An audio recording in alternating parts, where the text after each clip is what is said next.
ज्येष्ठ पूर्णिमा की पूजा विधि।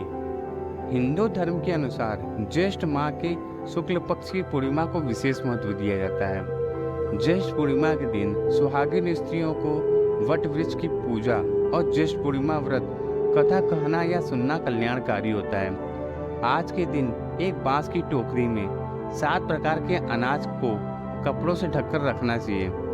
दूसरी टोकरी में माँ सावित्री की प्रतिमा रखी जाती है और उसी के साथ धूप, दीप, अक्षय और कुमकुम आदि पूजा सामग्री भी रखी जाती है।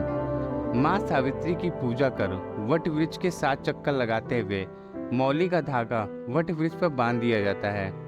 इसके बाद निर्धन व्यक्ति या ब्राह्मण को श्रद्धा के अनुसार दान दक्षिणा प्रसाद के रूप में चने व गुड़ दिए जाते हैं। मान्यता है कि आज के दिन पवित्र नदी में स्नान करने से व्यक्ति के सभी पाप धुल जाते हैं। ज्येष्ठ पूर्णिमा को वट पूर्णिमा के नाम से भी जाना जाता है। इस दिन वट सावित्री के व्रत की तरह ही वट वृक्ष की पूजा की जाती है। तो आपको हम एक कहानी सुनाते हैं। पौराणिक कथा के अनुसार राजा अश्वपति के घर देवी सावित्री के अंश में एक पुत्री का जन्म हुआ, जिसका नाम महाराज ने सावित्री रखा। पुत्री युवा अवस्था को प्राप्त हुई। देखकर राजा ने मंत्रियों को सलाह दी। इसके बाद राजा ने सावित्री से कहा, तुम्हें योग्य वर देने का समय आ गया है।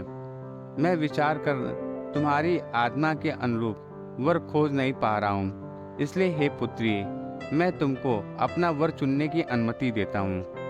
पिता की आज्ञा प्राप्त कर सावित्री अपना वर खोजने के लिए निकल पड़ी और एक दिन उसने सत्यवान को देखा और उसे ही अपना वर चुन लिया। जब उसने देव ऋषि नारद जी को यह बात बताई, तब नारद जी सावित्री के पास आए और कहने लगे, तुम्हारे पति अल्प आयु है, तुम कोई दूसरा वर देख लो।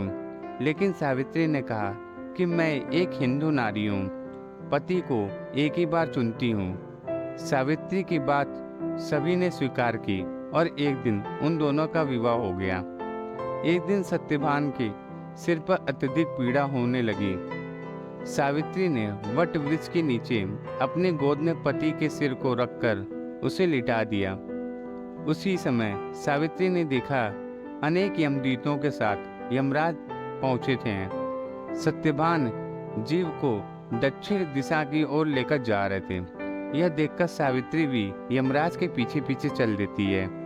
उन्हें आता देख यमराज ने कहा कि हे पवित्रता नारी, पृथ्वी तक ही पत्नी अपने पति के साथ देती है, अब तुम वापस लौट जाओ। उनकी इस बात पर सावित्री ने कहा कि जहाँ मेरे पति रहेंगे मैं वहीं रहूंगी, यही मेरी पत्नी धर्म है। सावित्री के मुख से यह उत्तर सुनकर यमराज बहुत प्रसन्न हुए। उन्होंने सावित्री को वर मांगने को कहा और बोले, मैं तुम्हें 3 वर देता हूँ, तुम कौन कौन से 3 वर लोगी?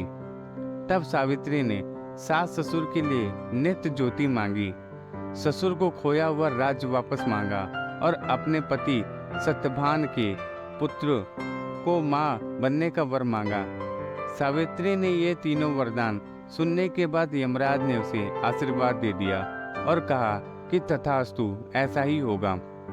सावित्री ने अपनी बुद्धिमत्ता से यमराज को उलझा दिया। पति के बिना पुत्रवती होना जितना असंभव था, उतना ही यमराज को अपने वचन से मुंह फेरना। अतः में उन्हें सत्यवान के प्राण वापस ही करने पड़े। सावित्री पुनः उस वट वृक्ष के पास लौट आई जहाँ सत्यवान मृत पड़ा था। सत्यवान के मृत शरीर से फिर से संचार हुआ। इसलिए सावित्री ने अपने पवित्रता व्रत के प्रभाव से न ही केवल अपने पति को पुनः जीवित करवाया, बल्कि सास ससुर को नित्य ज्योति प्रदान की और उनके ससुर को खोया हुआ राज दिलवाया। तो दोस्तों, आपको ये कहानी कैसी लगी? अगर अच्छी लगी हो तो कृपया इस वीडियो को लाइक कर दें और कमेंट में जय माँ सावित्री जरूर लिखें। और अगर चैनल पर नए हो तो चैनल को सब्सक्राइब कर दें, क्योंकि मैं ऐसी ही कहानियाँ या कथा इस चैनल पे अपलोड करता रहता हूँ।